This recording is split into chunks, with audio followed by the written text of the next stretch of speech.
저희가 2주 전에 김필성 신장식 변호사와 함께 3변 특집을 했었습니다. 와, 그때 아주 반응이 뜨거웠고요. 참 좋은 분석, 좋았다. 이런 말이 많아서 저희가 아예 코너를 고정으로 만들었습니다. 너무 바쁘신 이 두 분 변호사님한테 제가 상고초를 해가지고 좀 비겁하게 비굴하게 좀 빌어가지고 이 코너 마련했으니까 여러분들이 정말 앞으로 잘 키워나가 주셔야 되고요. 자, 우리 원래 이름이 합정치골방으로 할까 이렇게 했다가 이슈 삼업으로 바뀌었어요. 여러분 한번 합정치골방 이게 나은지 이슈 삼업이 나은지 한번 심심할 때 올려주시고요. 자, 앞으로 매주 목요일 1시간 동안 핫한 정치 소식으로 찾아뵐 거니까요. 많은 성원 부탁드리겠습니다. 자, 그럼 지금부터 시작을 하겠습니다. 자, 우선 우리 코너에 없어서는 안 될 두 분 소개하겠습니다. 김필성 변호사님. 네, 안녕하십니까. 네. 그리고 신장식 변호사님. 네, 안녕하세요. 네. 안녕하세요. 네. 자, 그리고 하나 알려드릴 거 우리 신장식 변호사님 다음 주 월요일부터 TBS 라디오 저녁에 또 시사 프로그램 진행하시게 됐거든요.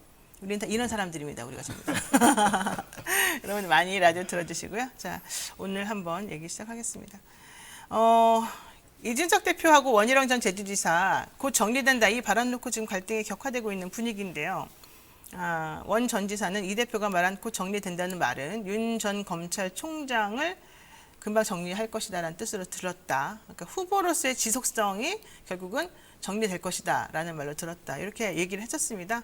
그러니까 침묵을 한동안 지키고 있던 이준석 대표 뭐 크로버 파일이라고 했나요? 뭐 그런 자동으로 이렇게 녹음이 글자를 변환되는 그런 프로그램을 이용해서 읽어봐라. 당신들이 들어봐라. 과연 누구 말이 맞는지 이제 이렇게 얘기를 한 거죠. 자, 우선 어떻게 생각하시는지 신 변호사님 어때요?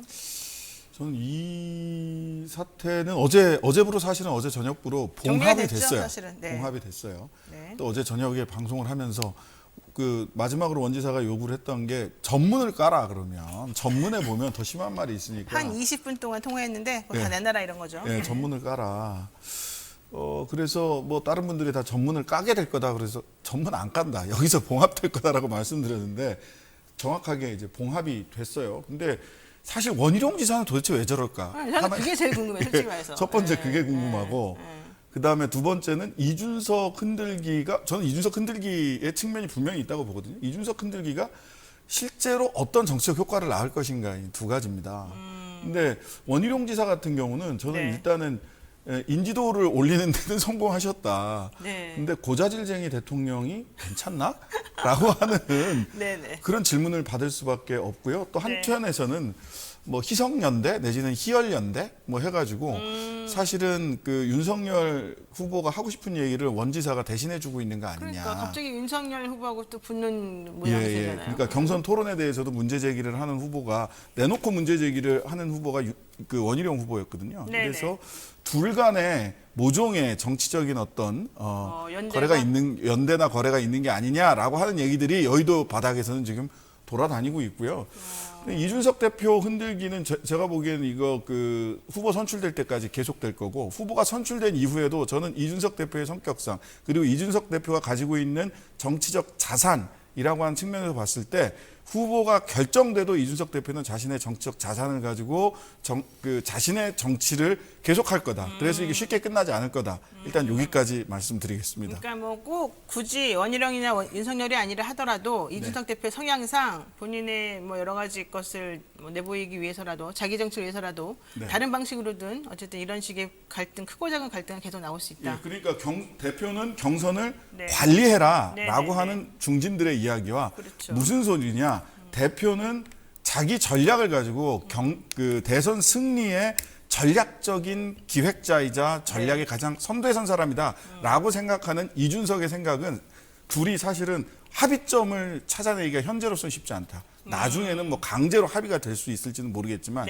그렇기 때문에 이건 구조적인 문제가 있다 이렇게 보시면 될 것 같습니다. 그런데 사실 원희룡하고 약간 호칭 제가 생각했습니다. 원희룡 그리고 윤석열 이 두 분이 완전히 또 뭔가 모종의 거래를 했다고 하기도 조금 애매한 게 처음에 이 토론회 한다고 그랬었을 때 원희룡 지사가 또 나 윤석열 쪽에 전화 받았는데 이분 전화를 자주 받아요.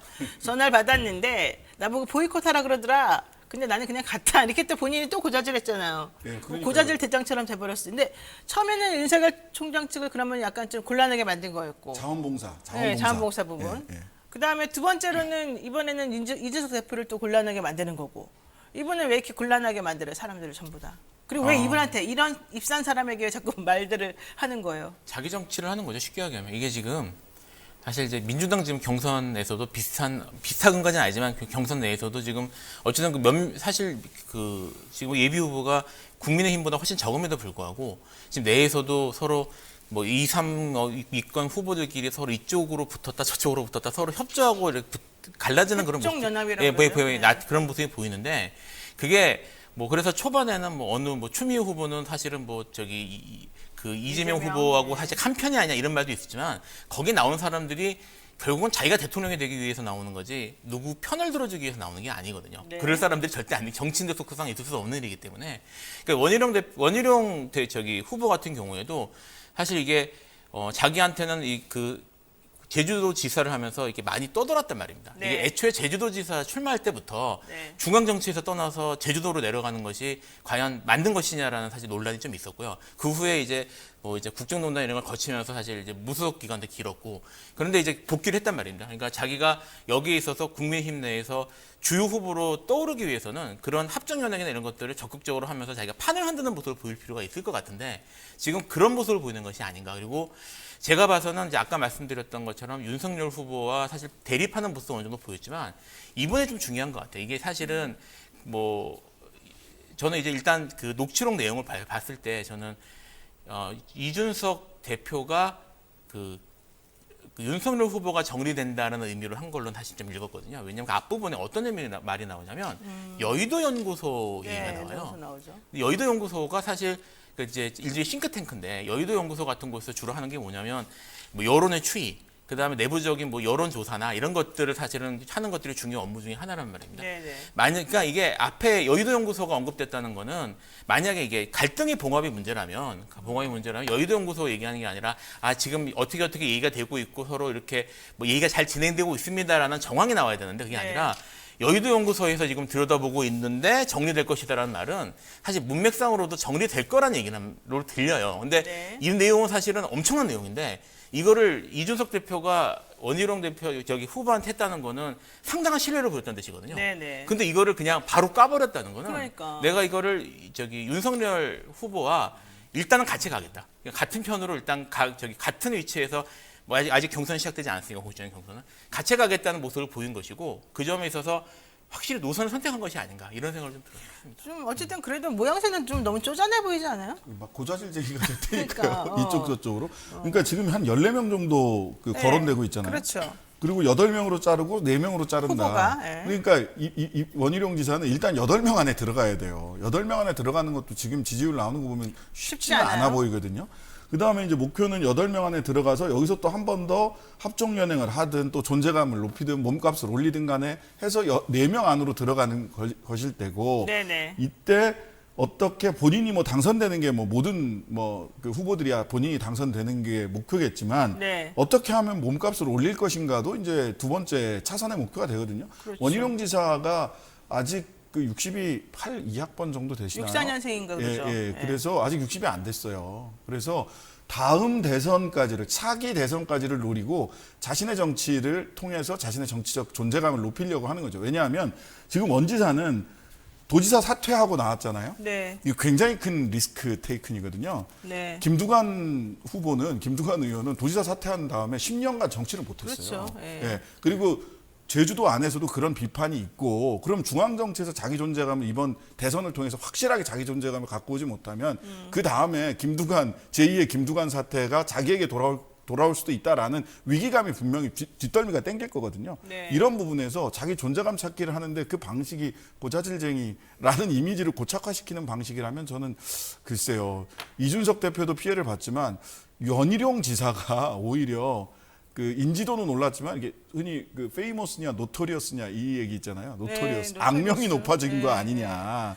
이렇게 좀 저는 보입니다. 지금 예. 사실 신장식 변호사가 용감하게 고자질쟁이를 들고 나왔어요. 다른 방송 아무도 그 말 하고 싶었는데 못 해가지고 좀 그런가요? 답답하게 하고 있었는데 훌륭합니다. 우리 그냥 고자질쟁이로 통일할까요?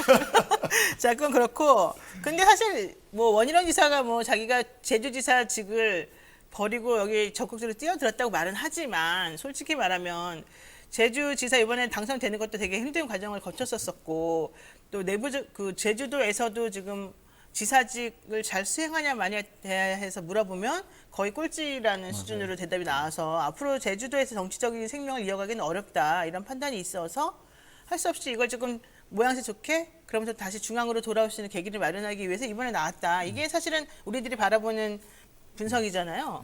그런 관점에서 보자면 그렇게 자기가 조금 미약하게 사실 정치 오래 했음에도 불구하고 현재 대선 후보감이라고는 잘 생각하지 않을 정도로 약간 좀 침체되어 있고 본인이 좀 몰려 있는 상황에서 대선 국면을 조금 본인이 위주로 좀 뛰어 올리기 위해서 이거를 좀 선택한 것 같은데 그게 아까 말한 대로 이렇게 노이즈 마케팅 방식으로 하는 것이 과연 본인에게 유리하겠느냐는 거예요. 바보도 아니고 그게 유리하겠습니까? 어떻습니까? 근데 이제 이런 부분은 좀 생각을 해볼 필요가 있어요. 그러니까 네. 지금 말씀하셨던 대중적 지지도나 이런 것들에 있어서는 그다지 좋은 이미지라고 보기는 그렇죠. 좀 아니, 어려운 그렇죠. 건 사실인데 네.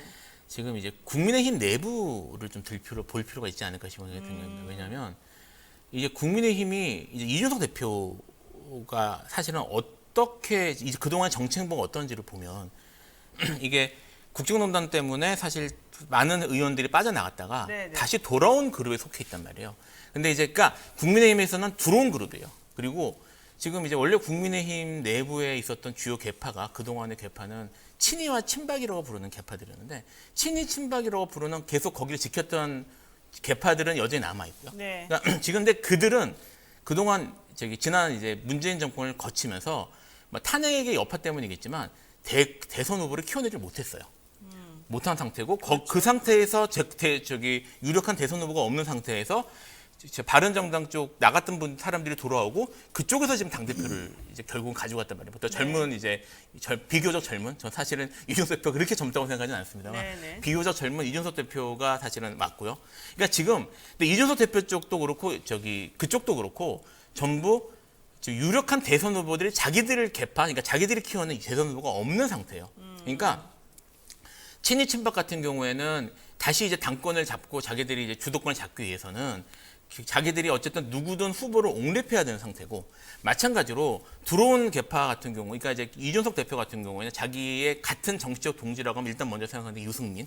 이런 사람들이 있고 그 외에 뭐 다시 나갔다 들어온 뭐 홍준표가 같이 결이 같지는 않지만 최근에 또 홍준표 후보라고 불러야 되겠죠. 후보가 또 이제 지금 당대표 편을 드는 듯한 모습도 보인단 말이에요. 그쪽도 계속 이렇게 그 정치적인 그런 말하자면 간보기 같은 걸 하고 있는 상태. 네. 그러니까 이런 상황이기 때문에 내부로 결국은 그 국민의힘에서 주요 계파 중에 하나의 선택을 받아서 그들의 리더가 돼야지 사실 끌고 갈 수 있는 상태가 된단 말입니다. 네. 그러니까 사실 윤석열 후보인 경우 후보도 멀어 지금 얘기가 있지만 제가 봐서 국민의힘 내에서 그런 식으로 자기의 지지 세력을 확보할 수 있는 거가 사실 중요한 이슈고요. 제가 봐서는 이준석 대표와 윤평로 후보 사이의 갈등이나 이런 것들도 그런 당내 헤게모니 싸움하고 연관이 있는 것처럼 보이는 생각이 들어서 네. 지금 원희룡 후보 같은 경우에도 1차적으로 생각하는 거는 당내에서 자기 입지를 하고 자기 입지를 굳히고 그리고 당내의 주요 계파들이나 아니면 자기를 따르는 세력을 형성하는 게 목적이라고 생각이 들어서 지금 그런 당내 정치의 목적으로 하는 것이 아닌가 이런 생각이 좀 들어요. 당내 정치 목적으로 하는 거다. 자, 그런데 어쨌든 이준석 대표가 저는 그 녹취록 공개하면서 이제 힘겨루기에서 본인이 이제 어느 정도 기선을 제압하려는 모양으로 간 것 같은데 그 중에서 특히 부모님이 너무 뭐 슬퍼하셔서 그랬다고 그랬나요? 네. 부모님 얘기를 꺼내면서 녹취록 공개하는 명분을 이제 만들어냈어요. 근데 지금 나이가 37세인 당대표가, 제1야당의 당대표가 어떤 행동을 하면서 부모님이 슬퍼해서 어쩔 수 없이 이걸 이렇게 행동한다? 이런 식으로 올리는 거는 저는 너무 이상하더라고요. 이거 요즘 뭐 캥거루 키즈, 뭐 헬리콥터 부모 이런 것 때문입니까? 어떻게 된 겁니까? 제가 보기에는 부모님이 지난 당 대표 선거에서 뭐냐면 부모님이 대구 경북 출신이라는 게 드러났거든요. 본인이 네네. 원하지 않았는데 드러났어요, 네네, 사실은. 그랬죠. 그러면서 그게 굉장히 자기는 당대표 선거 때 그 와중에 한번 그 뭐 TV 프로그램에서 이렇게 만나서 얘기를 하는데 너무 좋다는 거예요. 자기는 스스로 밝힐 수 없었는데 다른 쪽에서 밝혀지니까 자기는 너무 좋다는 거예요. 그래서 아마도 이제 뭐 사실 좀 유치하다 이런 느낌이 있긴 한데 네. 근데 아마도 그게 이제 뭐 이준석 대표 같은 경우는 그 이렇게 머리 돌아가는 소리가 막 들리잖아요. 옆에 있으면 그런 거를 계산하지 않았을까 하는 생각이 하나 들고 대구 경북 쪽. 그러니까 대구 경북 표를 생각해서 그랬다는 거예요? 예, 저는 그것도 전 있을 수 있다. 그 지지를 이중적이지만. 생각해서 그랬다? 근데 이제 아까 말씀하신 헤게모니 싸움 있잖아요. 네. 저는 이게 잘 봐야 될 부분이 있는 게 그 이준석 대표는 지금 윤석열 후보와 지금 표면적으로는 윤석열 후보와 대립하고 있지만 다른 모든 후보와도 대립할 수 있는 사람입니다. 그렇죠. 또는 다른 모든 후보를 또 이렇게 응원해 줄 수도 있어요. 원희룡 지사하고 그 제주도 가가지고 원희룡 지사가 굳이 이재명 지사 제주도 가겠다니까 코로나 때문에 오지 마세요 해놓고 이준석 대표는 막 당선돼서 인기 있을 때 와서 같이 이 이동하는 거 타고 이렇게 택시? 아니요. 전동 킥보드. 전동 킥보드? 전동 킥보드. 죄송합니다. 전동 킥보드 타고 뭐 이렇게 해변 달리고 하는 것도 했잖아요. 근데 이제 이준석 대표는 첫 번째는 자기가 주도권을 잡아야 직성이 풀리는 사람이에요. 네네네. 예. 그러니까 한마디도 안 져야 속이 풀리거든요. 지난 10여 년간 그 토론을 같이 해보면 아시겠지만 네네. 그런 자기 이제 기질상의 문제가 있을 거고 그 다음에 두 번째는 이준석 대표는 바른미래당 실패 경험이 굉장히 강합니다. 그래서 제3지대는 절대 안 된다.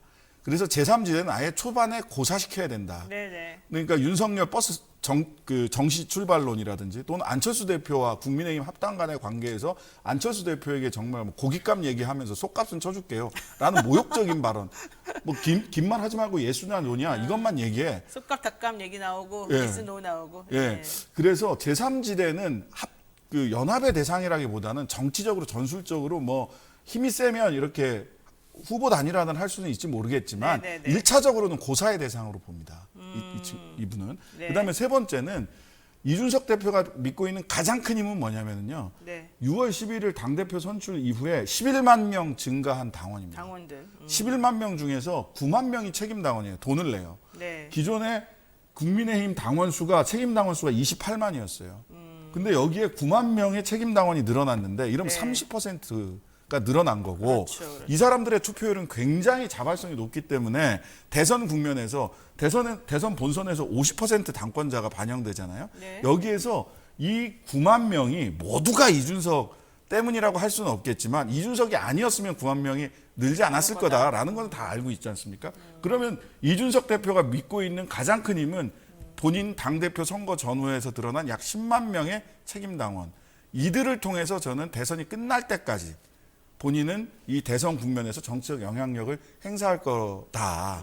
이렇게 보여요. 이래서 그 분란은 후보와 윤석열, 이준석 간의 분란은 단순히 서로 얘 다 좋습니다. 뭐 이제 봉합됐습니다. 이렇게 얘기를 하지만 네. 부조적이다. 부조적으로 계속 갈 거다. 예. 자, 그럼 이슈 삼합은 신장식 변호사 들어와가지고 몇 명이 지금 책임 당원이 됐습니까? 이슈 삼합에. 어제 아침에 몇 분이셨는지 모르겠는데요. 지난번에는 뭐 1000명이었으니까 네. 노 변호사님 지분이 한 600명 되고 김필성, 자. 신장식 각 200명. 자, 지금 보니까 이거는 지금 패널 각으로 우리가 먹고 사는 거잖아요. 지금 409명이에요, 여러분. 이게 신장식 변호사님이 한 200명, 그다음에 김필성 변호사님이 한 200명 모셔왔다고 제가 믿습니다. 네, 열심히 자, 앞으로 더 많이 나오겠죠. 자, 그런데 지금 이제 이렇게 얘기하셨는데 부모님 이름 갖다 대고 그런 거는 괜찮아요? 본인도 좀 그런 면이 있나요? 아니, 저는 그러진 않는데. 우리 엄마 아빠가 슬퍼하니까 내가 뭐 하겠어 이러나요? 뭐 저도- 좀 유치하고 애기 같잖아. 저도 이제 대구 출신이고 아버지께서 영덕 출신이셔서. 저는 청주 출신입니다.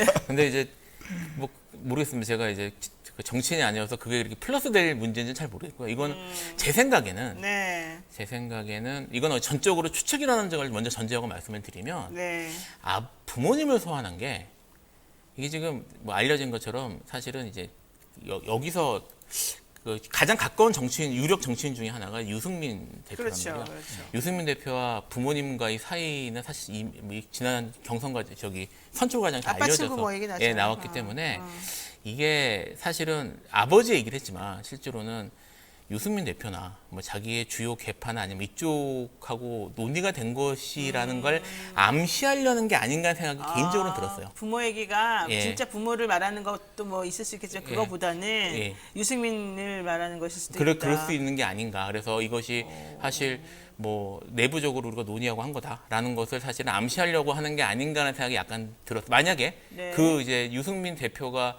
그 구조가 그 부모님하고 가까운 구조가 사실이라면 네네. 부모님 통해서 얘기를 전달하는 게 전혀 이상하지 않거든요. 그래서 이건 전적으로 제 추측이니까 저는 어쨌든 처음 이 기사를 봤을 때 그런 느낌이 약간 들었어요. 그렇군요. 자, 이제 이게 결과적으로는 이준석 대표의 리더십 연결 얘기까지 연결이 되는 건데 최고위원 회의가 17일 날 있었었잖아요. 근데 비공개 회의를 하면서 이 대선 경선 토론회 관련된 내용을 얘기하면서 이제 고성이 오고 갔다는 거죠. 그러면서 봉숭아학당이 아주 저리 가라였다 이런 얘기 나오는데 일단 처음에는 화가 많이 났는지 본인이 이제 입을 좀 닫은 상태였는데 비공개 회의가 이제 시작이 되니까 갑자기 일부 최고위원하고 당직자한테 아주 직접적으로 이준석 대표가 말 조심해라. 정신 차리세요. 경고다. 정신 차려라. 경고다. 이런 얘기를 먼저 꺼냈다는 거예요. 그러니까는 여기에 대해서 배현진 의원이 나도 경고한다.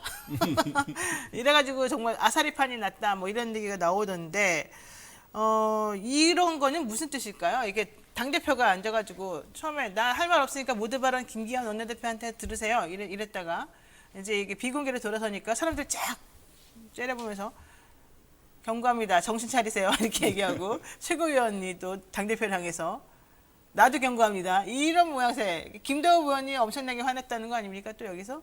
이거 왜 뭐라고 봐야 됩니까? 저는 이제 아까 말씀드렸던 그런 틀에서 사실 좀 보거든요. 개파당 갈등이나 이런 걸 틀에서 좀 보는 생각을 좀 하고 있고요. 특히 국민의힘 내부의 갈등 같은 경우에는 네.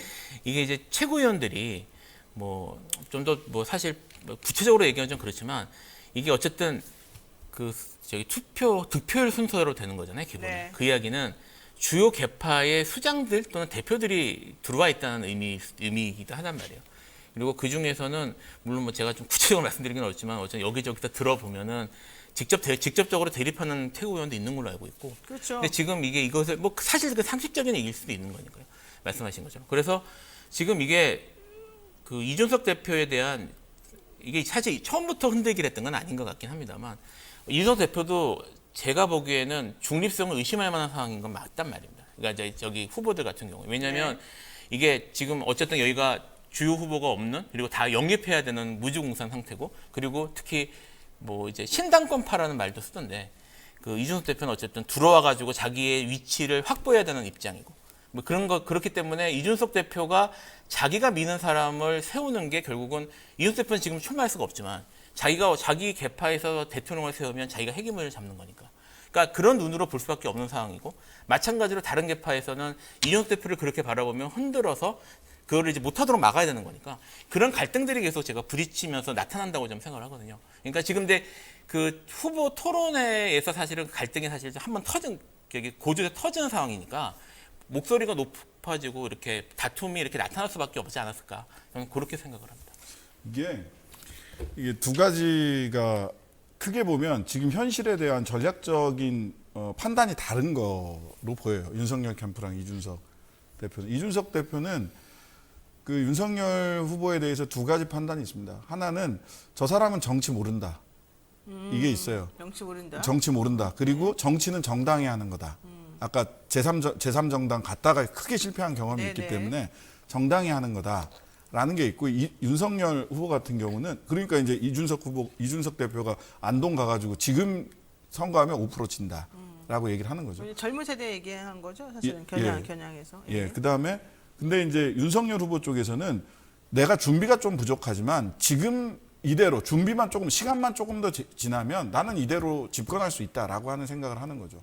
뭐 후보 캠프에서는 그럴 수 있는데 그게 냉정한 판단인지 저는 좀 의문이에요. 네. 이렇게 실수 컨텐츠 없이 양파처럼 까도 속이 안 나오는 속에 든 게 뭔지를 잘 모르겠는 네. 예, 그런 분인데 네. 그런데다가 정당이 집권하는 게 아니라 후보가 당선되는 거고 정당은 그 후보가 당선되는데 필요한 도구다, 툴이다 이렇게 생각하고 있는 거예요. 그러니까 들어왔죠. 네. 그래서 기본적으로 정당과 정치 그리고 현실의 대선 승리에서 필요한 스탠스 여기에서 기본적인 충돌이 있습니다. 그러다 보니까 버스에 타긴 탔는데 이준석 대표는 내가 지금 운전대 잡고 있잖아요. 그러니까 뭐 정치도 모르고 정당도 모르는 사람이 버스에 타갖고는 덩치만 커서 네. 덩치 큰 만취승객 뭐 이렇게 지금 저는 윤석열 후보를 바라보고 있는 것 같아요. 술 취한 덩치 큰 만취승. 예, 뭐 왔다 갔다 하는 거지. 네네. 자칫하면 이게 하도 덩치가 크니까 네. 이 사람이 흔들리면 버스 전체가 흔들흔들할 정도로 덩치 큰 만취승객으로 보는 겁니다. 그럴 수도 있겠네요. 예, 예. 최재형 후보는 들어왔는데 뭐 이렇게 얌전히 아직은 앉아 있긴 하지만 또 자칫해 일어나서 왔다 갔다 휘저으면 또 흔들릴 수도 있다. 네, 이런 네, 네. 생각을 저는 이준석 대표가 기본적으로 가지고 있다는 생각이 들어요. 그러다 보니까 이 간격이 이 갈등이 계속될 거로 보이고 지금은 경선 준비를 흔들었지만 윤석열 후보 측에서는 이제 선관위가 만들어지잖아요. 그러면은 이제 토론 횟수를 최대한 줄이기 위해서 엄청난 노력을 할 겁니다. 분명히 이제는 선관위원장이 누구냐, 토론 횟수 어떻게 몇 번 할 거냐 이렇게 갈 거예요. 왜냐하면 나한테는 준비할 시간을 달란 말이야. 네. 이게 1차 목표거든요. 근데 지금 잘 생각해 보면요, 윤석열 후보가 시끄러운 제일 중심에 있는 것 같이 보이지만 사실은 원희룡 때문에 살짝 비켜갔어요. 네. 원희룡이 갑자기 이제 등장하면서 대리전을 지금 뛰는 모양새인데다가 여기서 승자는 윤석열이 돼버렸어요. 왜냐하면 그 당시 본인이 국민의힘에 들어갈 때가 줄리벽화 뭐 줄리 때문에 엄청나게 괴로워하던 상황이었잖아요. 콘에 몰려있던. 그거를 본인이 해결하지 못한 상황에서 그냥 국민의힘 입당이라는 하나의 이벤트를 만들어가지고 아예 사람들의 그 관심을 좀 저쪽으로 쏠리게 만들고 그랬죠. 그다음에 국민의힘이 싹 그 우산 속에 들어가 버리니까 줄리 얘기를 함부로 하기가 이제 어려워진 상황이 돼버렸고 상대방 공격하기가 그런 와중에 자꾸 본인의 실수가 이제 나와요. 말 실수니 무슨 실수니. 근데 그런 실수들이 사람들이 실수에 집중하다 보니까 주변에 있는 줄리 얘기도 다 잊어버리게 된 거예요. 그러니까 일단은 줄리 얘기를 안 하는 쪽으로 간 거니까 기본적으로는 일단 성공했다고 보고 본인이 이제 다 떠났다 치더라도 그다음에 실수가 한두 번 되면은 저 사람 정말 실수구나 하면서 계속 그 얘기를 울거먹을 텐데 실수가 뭐 하도 많으니까 이제 더 이상 울거먹을 수도 없어. 저 사람은 그냥 그런가 보다. 거기까지가 정리가 되는 거 아니겠습니까? 그래서 뭐 이한열 열사 사건 나왔을 때도 부망쟁이냐 이런 것부터 다들 이제 그런 쪽으로 가다가 제일 정점을 찍었던 게 신지호 전 의원의 당대표 탄핵 논란이란 말이에요. 거기까지도 마치 윤석열 전 총장이 이건 그냥 제 개인적인 분석인데 총장이 만약에 열세에 몰리는 것처럼 보였는데 사실은 그 이후에 갑자기 원희룡이 또 툭탁 튀어나와가지고 갑툭튀가 돼버리면서 이준석하고 싸움을 이제 자기가 스스로 걸고 스스로 싸우고 있잖아요. 그러니까 이제는 이준석이가 문제구나. 이준석이가 당대표가 이렇게 편파적으로 하니까 사실은 이 당이 문제가 생긴 거고 윤석열이는 피해자구나. 이런 느낌으로 지금 쭉 가고 있지 않습니까? 오늘까지? 어때요? 뭐, 현재는 그런데 네. 제가 지금 이걸 좀 약간 중장기적으로 봐선 여전히 윤석열 후보한테 유리한 상황은 아닌 것 같습니다. 아니다. 예, 왜냐하면 이게 사실 이제까지 윤석열 후보가 말씀하셨던 문제였던 이유는 가만히 있지 못했기 때문에. 근데 사실 이제까지 움직여서 계속 지지율을 깎아먹었다는 이미지만 남아있는 상태에서 그렇죠. 사실 간 네. 거거든요. 네. 사실 여기서 윤석열 후보가 지금쯤에선 뭔가 조금씩 자기 정책이나 컨텐츠를 보여줘야 되는데 지금 묻히는 게 자기한테 이익인 상으로 지금 사실은 그렇게 가는 게 중장기적으로는 이룰 게 없습니다. 그리고 이게 지금 아까 말씀드렸던 것처럼 국민들도 선택을 하고 내부에서도 이제 줄서기나 선택을 할 건데 네네. 지금 그 윤석열 후보에 대해서 사실은 사람들이 신뢰할 수 없게 되면 정치인들이 이제 내부 신뢰나 같이 동지로 가기 그런 불안감 같은 게 있게 되면 같이 가기 좀 어려운 게 있는 거죠. 사실 아까 신하철 변호사님 말씀하셨던 것처럼 저는 이제 이게 국민의힘만이 아니라 이 대선에서 가장 중요한 이슈 중에 하나가 민주당도 마찬가지입니다만 이제 정당 정치를 어떻게 볼 것인가가 사실 밑에 좀 깔려 있다고 생각을 해요. 네. 그러니까 이게 뭐 지금 이제 사실 민주당 내에서도 민주당과 뭐 저기 이제 문재인 대통령 또는 다른 후보들 사이의 관계를 어떻게 볼 것인가에 대한 지지자 사이의 논란이 있는 것처럼 여기도 그런 게 있다고 생각을 하는데 저는 개인적으로 이제까지 뭐 사실 제3지대 아까 말씀하셨던 것처럼 또는 그 제3지대는 사실은 기본적으로 후보 개인의 매력으로 사실은 형성되는 게 거의 대부분이었는데 네네. 결과가 좋은 적이 별로 없었단 말입니다. 그렇죠. 이게 결과가 좋은 적이 없었고 저는 결국 심지어 지금 이 논의의 원래 가장 중심에 있었던 인물은 문재인 대통령인데 문재인 대통령에 대한 그 강성 지지층도 있고요. 그리고 문재인 대통령에 대한 그런 것들도 있는데 저는 이제 이런 얘기를 할 때마다 그런 생각을 하거든요. 문재인 대통령이 이라고 하더라도 민주당의 뒷받침이 없어. 민주당을 같이 가지 않으면 당선이 가능했겠냐. 사실 2012년 대선 같은 경우에는 같이 못 갔단 말이에요. 네. 내부적인 결국은 안 됐잖아요. 네. 그래서 그 점에 있어서는 저는 정당의 그런 같이 가는 게 중요하다고 생각하는데 네. 제가 지금 말씀드렸던 부분은 아까 당대표 이준석 대표만이 아니라 사실은 정치인들이 어느 정도 알고 있는 내용으로 알고 있습니다. 네. 그렇다면 지금 국민의힘 의 주요 정치인들 같은 경우도 이런 사실들을 감안하고 선택을 할 거란 말이에요. 그 점에 있어서 윤석열 후보가 매우 약한 모습을 계속 보여주고 있어요. 거기에 대한 인식도 없는 것 같고. 그래서 제가 지금 말씀하셨던 것처럼 어쨌든 계속 그 마이너스가 될 만한 일들이 터지는 게 좀 중단됐다는 측면에서 단기간으로는 이익일지 모르겠지만 이런 모습들이 계속 지금 여기서 이것 때문에 뭐 이게 다행인 상황이라는 것이 확인되는 것도 중장기적으로는 윤석열 후보한테는 좋은 일이 아닌 것 같습니다. 네.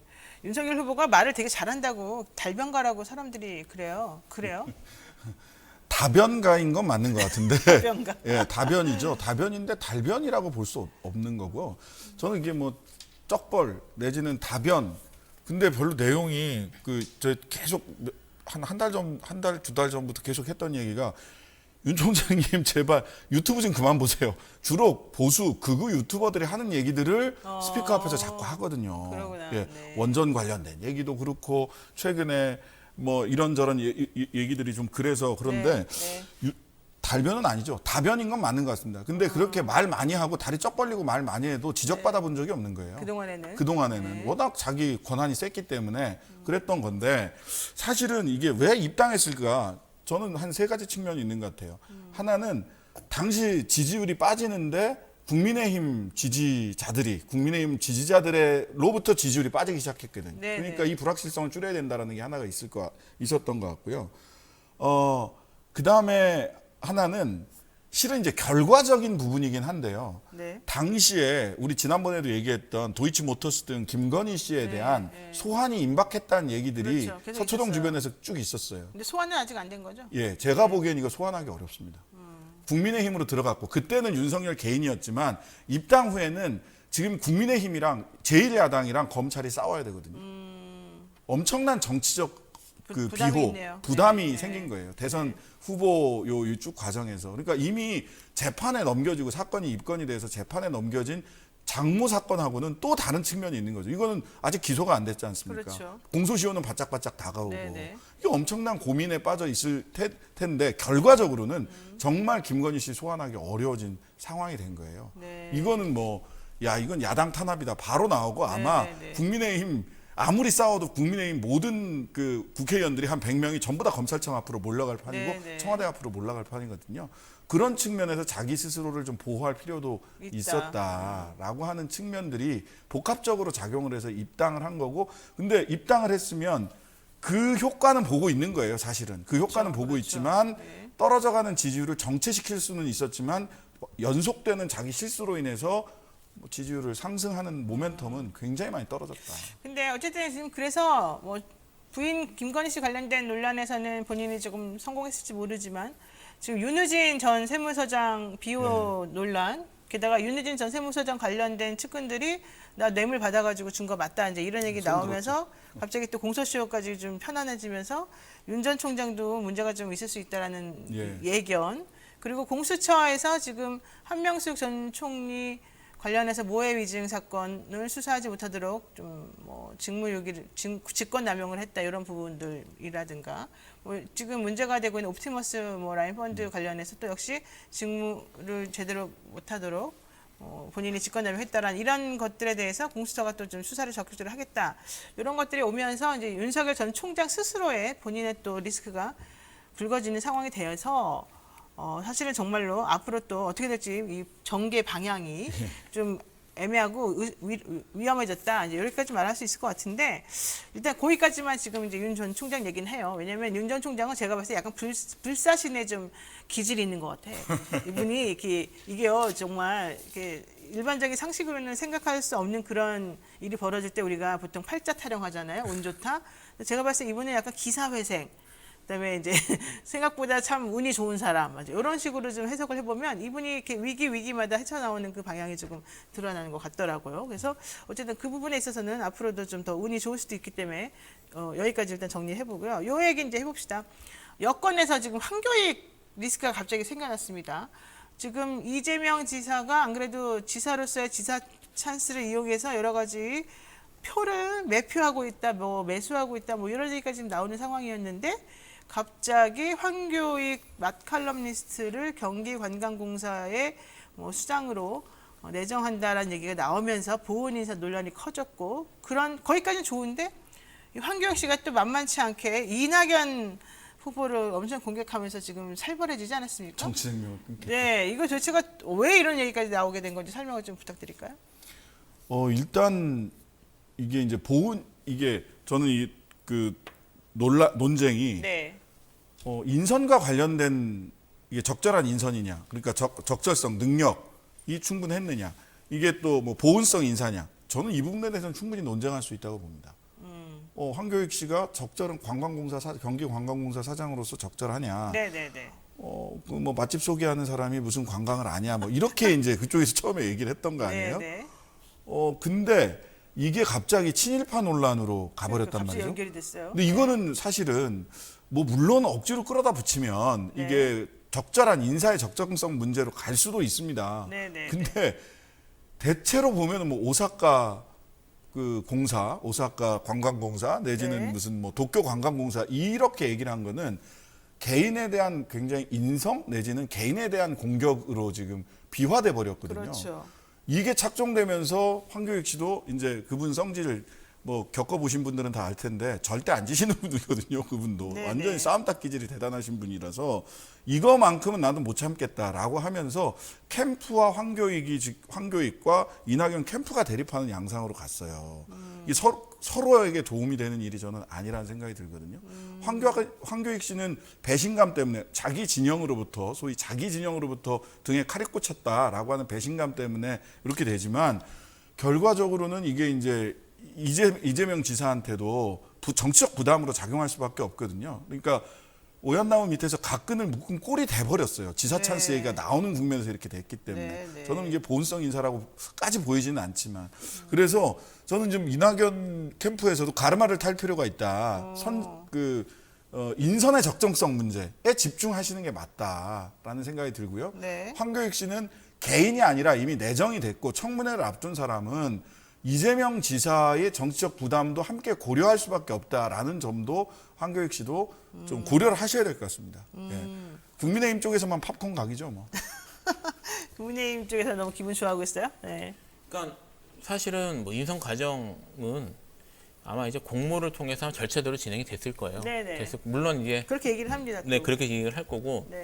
그러니까 물론 뭐 그런 절차대로 진행이 됐다고 하더라도 뭐 그 인선에 대해서 뭐 결국은 결정권을 갖고 있는 게 경기도지사라면 경기도지사 인선의 적정성에 대해서는 얘기를 할 수도 있고요. 네. 그리고 사실 이제 이재명 지사를 공격하는 쪽에서 네. 이제 그동안 경기도지사로 일하면서 임명했던 주요 이제 경기도 내에 주요 기관의 인선들이 적정했는지 여부에 대해서 이제 비판하는 쪽에서는 뭐 사실 목소리를 높여왔던 게 사실이기 때문에 그 연장선상에서 이걸 뭐 공격하는 사람들도 있었던 것 같습니다. 거기까지는 좋은데 이거를 그 대선 사실은 근데 어쨌든 인선 문제인데 이거를 대선 경선 후보 간의 정책 문제로 비화시켰기에 접근한 게 과연 적절했는지 좀 의문이에요. 황교익 씨 같은 경우에는 아마도 이렇게 생각을 한 것 같아요. 황교익 씨가 어쨌든 그분이 좀 성격이 대단한 건 사실인데 그와 별개로 본인은 어쨌든 얘기하는 걸 들어보면 이분이 도발적으로 말하는 게 좀 문제여서 그렇지 뭐 크게 물론 뭐 제가 다 동의하는 건 아닙니다만 또 나름 자기가 근거를 갖고 얘기했던 것들이거든요. 근데 이거를 도발적으로 얘기를 하면서 어쨌든 안티가 많이 생겼고 네. 뭐 그것 때문에 이제 이분은 어쨌든 그동안 뭐 계속 방송도 어렵고 이렇게 어려운 일을 계속 겪어와서 그렇죠. 예 그래서 자기에 대한 그런 그런 것들이 좀 있는 상태였단 말이에요. 근데 지금 가장 유력한 특히 그것도 여권의 대선 자기가 어쨌든 문재인 대통령을 지지했던 사람이기 때문에 여권의 대선 후보가 후보 캠프에서 자기를 친일파로 이제 레이블링을 하면서 공격을 하는 상황에서 그걸 두지 못 참는다. 예, 그러니까 자기는 정치인이 아니잖아요. 네, 자기는 네. 정치인이 아니고 말씀드린 것처럼 마컬럼 리스트인데 네. 정치인이 아니고 그래서 자기가 공모해가지고 자기는 나름 노력해서 여기까지 왔다고 자기는 생각을 하는데 네, 네. 이거를 정치적 이슈로 만들면서 인선 문제를 그렇게 공격을 하는 것이 자기에 대한 권력에 의한 탄압이라고 아마 느낀 게 아닌가라는 생각이 들어서 아마 그분은 그렇게 강하게 나오는 것 같은데 네. 이낙연 후보 쪽에서는 아마도 지금 이제 처음에 말씀드린 것처럼 이재명 경기도지사의 인선 문제가 계속 회자가 되고 있으니까 그 연장선상에서 이거를 이슈화시켜서 공격을 할 생각을 했던 게 아니었을까 싶습니다만 공격하는 방법이나 이런 것들, 그 소재를 선택하는 방식이 네. 적절했는지는 제가 좀 의문입니다. 결국 이렇게 네. 이 상황이 이렇게 되기도 했고요. 지금 어쨌든 산만희님이 대통령이나 지자체장이나 당선되면 자기들 신복을 요직에 앉히는 건 당연시되었던 관행 아닙니까? 왜 이재명만 흔들고 지금 난립니까? 뭐 이런 얘기도 지금 하고 계시고요. 그다음에 황교익 씨 알아서 그냥 스스로 자진 사퇴하는 게 맞지 않습니까? 이런 얘기도 하는 분도 계시고요. 또 제가 이제 어제 방송 들으니까는 이재명 후보가 아들이 있는데 아들이 취업했냐 물어보니까 취업했다. 이제 5명이 직원인 회사에 작은 회사에 취업했다. 경기도 산하 기관 같은데 다 원서 냈지만 다 안 됐다. 우리 아들도 똑똑하고 좋은데 나왔는데 안 돼서 아빠 찬스 같은 건 기대도 안 하고 할 수도 없다. 이제 이런 얘기를 하는 거 제가 들었어요. 그러면 그런 상황을 봤을 때는 황교익 씨와 관련된 이런 내정 얘기는 사실 그냥 공정하게 절차에 따라서 진행된 것일 뿐 본인이 거기 어떤 역할을 한 건 아니다라는 걸 말하고 싶었던 것 같아요. 네. 그런데 그러면 그냥 황교익 씨가 나 3명 중에 공정하게 잘 해서 다 됐습니다 라고까지만 하고서 30년 인사청문회 거쳐가지고 결론이 나오면 그냥 됐을 텐데 이걸 이렇게까지 이낙연 후보를 물고 늘어지면서 이낙연을 죽이는 뭐 정치 생명을 끊어놓는데 내 모든 걸 다 하겠다? 이런 얘기까지 하는 건 너무 과하고 오히려 너무 감정적으로 대응하는 사람인 것으로 비춰져서 본인에게 마이너스가 아니겠습니까? 저도 그런 측면이 있다고 봐요. 근데 이제 마이너스라는 그분이 어제 뭐 방송에 나와서 해명을 하던데, 네네. 그러니까 뭐 그러면은 도쿄 총리, 일본 총리 하세요. 연미복 입고 뭐 그런 얘기라든지도 정치적 생명을 끊겠다라고 하는 거는 전부 다 미러링이다라고 얘기를 해요. 사실상 그냥 이낙연 미러링이에요, 아니 본인은 그렇게 얘기를 합니다. 사실상 전문가로서의 밥줄 끊는 일이다. 인격을 말살하고 밥줄 끊는 일이다. 자기를 친일파로 몰아가지고 이렇게 가는 거는 네네네. 그렇다면 당신은 정치인이니까 당신도 밥줄 한번 내가 끊도록 하겠다. 끊는 방식으로 이야기하겠다.